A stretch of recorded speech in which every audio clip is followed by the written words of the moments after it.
Kakuu aaraa keessatti raajiin durbaa eenyu? Yaashii. Yaashii? Miti. Mucaan hangafaa Abrahaam eenyudha? Ofii keessanii faamilee ofii kennaa.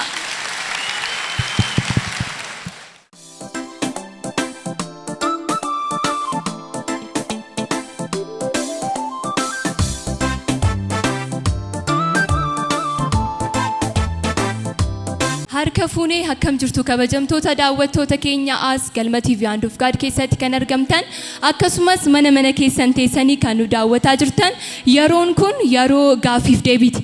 Egaa yeroo gaaffiif deebii gaarii akkana waliin dabarsitan abdii guddaan qaba. Kanaaf amma xumura qophii kanaatiin afaana turaan affeerraa keenya. Egaa kallattiidhumaan dorgomtootni koo addana ba'u isaaniin haamilee guddaadhaan asnaaf simatu jechuudha.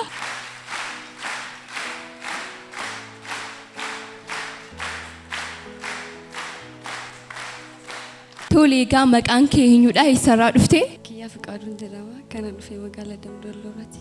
Kidaanee Shuubaan jedhama. Eessarraa dhuftan? Aanaa Sibuu Siree. Maqaan koo Maaramaa Barraa jedhama. Kana dhufee magaalaa Finfinnee. Maqaan koo Saaraa Caalaa jedhama. Kana dhufee magaalaa Finfinneerra. Egaan kabajamtoota daawwattoota keenyaa dorgomtoota keenyaa wal barree walitti deebinee jira jechuudha. Egaa dorgommiin keenya kan ta'u gareedhaan waliin mari'attanii deebistu. Isa jalqabaa gaaffii tokko sekondii 30 qofa qaba. Sekondii 30 kana keessatti waliin mari'attanii deebistu jechuudha. Gareen tokko gaaffii 5 gaafatama. Gaaffii 5 gaafatame kana 5 keessaa 5 guutummaa guututti yoo deebise badhaasa qarshii 5,000 qaba. Garuu immoo gaaffiin tokko qarshii 500 isiniif qabama jechuudha. Gaaffii 2 yoo deebistan qarshii 1,000dha jechuudha. Walii galleerraa qophooftanii haamilee kennaafi.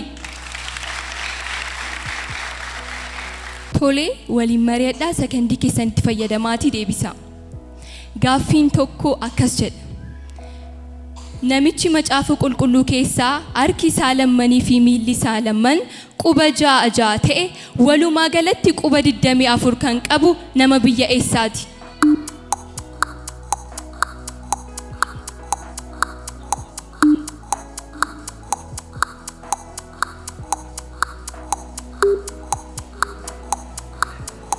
Isin haasa'uun dhorkaadha.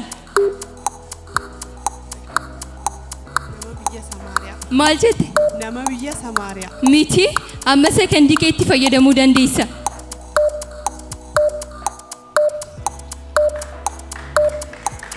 Tole isiniifan deebisa. Egaa walumaa gala namni quba 24 qabu nama biyya Gaat seenaa baraa boqonnaa 20 lakkoofsa 6 irratti argachuu dandeenya. Akkasumas lammaffaa Saamu'eel boqonnaa 21 lakkoofsa 20 irratti argachuu dandeenya jechuudha. Gara keessanittan darbu. Isini sekondii keessanitti fayyadama. Ilmi namaa yeroo jalqabaatiif qullaa isaa kan inni ittiin dhokse maalidha?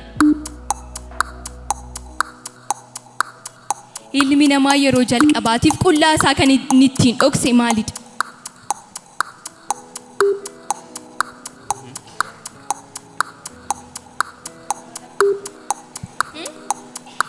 Baala harbuu. Baala harbuu. Haamilee kennaafi garee kanaaf. Gaaffii lammaffaan kan keessan akkas jedha. Kakuu aaraa keessatti raajiin durbaa eenyu?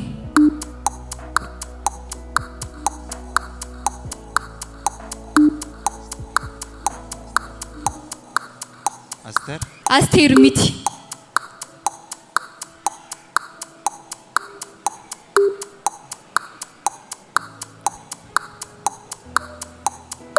Sekondii keessanitti gargaarama.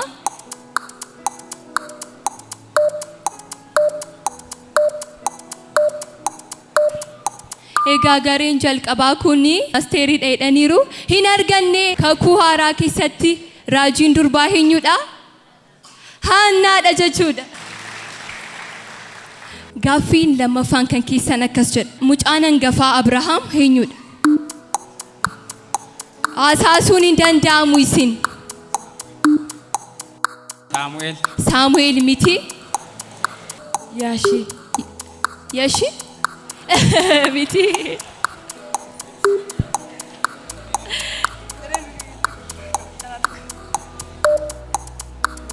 Eenyudha mee isinumti ofii deebisaa. Ofii keessanii faamilee ofii kennaa.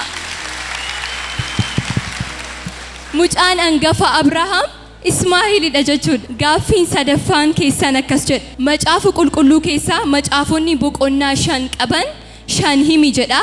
3 yoo deebistan isiniifan kenna. Macaafa qulqulluu keessaa macaafota boqonnaa 5 qofa qaban 5 himi jedha. 3 yoo deebistan isiniifan kenna. Ruut. Macaafa seenaa bara. Ba'uu. Boqonnaa hin dhume jechuudha yeroon keessan tokkollee yaaluu hin dandeenye jechuudha. Isaanii egaa macaafonni boqonnaa 5 qaban hedduutu jiru. Isaan keessaa 3 yoo deebistan isiniif illaadha jedheen ture. Fakkeenyaaf Faaruu Ermiyaas, tokkoffaa Tasalonqee, Yaaqoob, tokkoffaa Phexros kanadha jechuudha. Mee isaaniif illee hamilee kennaafi homaan arganne waan ta'eef. Gaaffiin sadaffaan kan keessan akkas jedhu. Macaafa qulqulluu keessatti tokko abbaa amantii kan jedhame akkasumas immoo obsaan kan beekamu eenyuuf eenyu? Obsaan kan beekamu Iyyoobidha. Iyyoob tokko abbaa amantii kan jedhame. Abrahaam garee lammaffaa kanaaf hamilee kennaafi. Gareen kun hin danda'amne 3 gaafatamanii 2 deebisanii jiru. Hamilee ammallee garee kanaaf. Akkas jedha kan keessan. Macaafa qulqulluu keessaa faarfannaa hedduu kan barreesse eenyu? Daawit. Daawit. Waaw, hamilee kennaafi garee kanaaf ammallee. Faarfannaa ani walaloo isaatiin siin jedhu faarfannaa eenyu akka ta'e natti himtu. Harki kee kunuun seena baataa eenyutu na jalaa si jigsaa, bubbeef qilleensa situ abbooma rakkataaf suma firrisaa, carraa naga ittan milkaa'ee ansi filachuu koottiin gaabbu, anaaf naaf duchite qaawwaa koo isa namni ilaalee darbu. Faarfannaan kun kan eenyuti?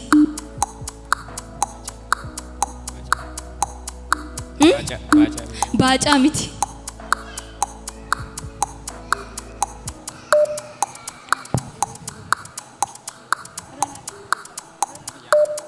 Yaala. Ayyaana milki. Ayyaana milki. Ayyaana miti. Faarfannaan kun kan eenyuti? Hakikee kunuun seena baata eenyutu na jalaa si jigsa, uumee qilleensa si taphooma rakkataaf suma firrisaa, carraa nagaa irra milkaa'e ansi filachuu kottiin qabu, ati naa duchite qaawwaa koo isa namni ilaalee darbu. Yohaannisidha jechuudha. Hamilee ofii keessaniif. Isinis akkuma isaanii walaloon isiniin jedha faarfannaa eenyu akka ta'e adda baastanii natti himtu jechuudha. Gaarummaan kee baay'ee harjummaan kee hedduu gooftaa koo anuu beektaa akkan si jaalladhu. Kan eenyuti faarfannaan kun? Saamu'eeli. Miti. Dirribaa. Miti.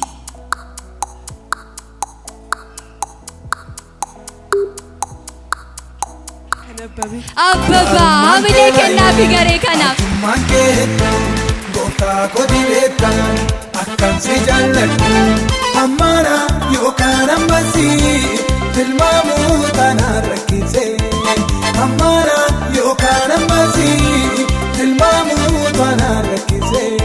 Egaa gaaffii xumuraa kan keessan akkas jedha.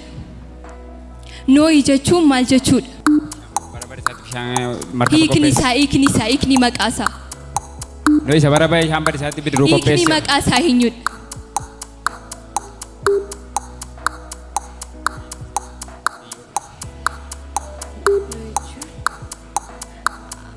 Abbooma kan ta'e. Hiika isaatiin.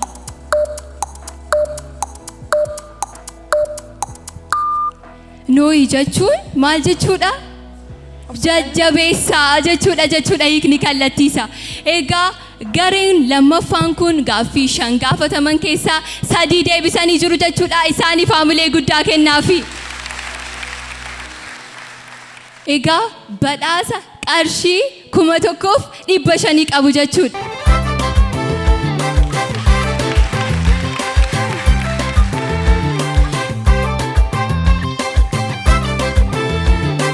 Egaa kabajamtoota keenya yeroon gaaffiif deebii keenya kana fakkaata ture. Qophii kana dhiyeessuun kan isin faana ture ani boonee na ilamuudha. Isaaniin haamulee guddaadhaan gara isaaniitti naaf deebistu jechuudha.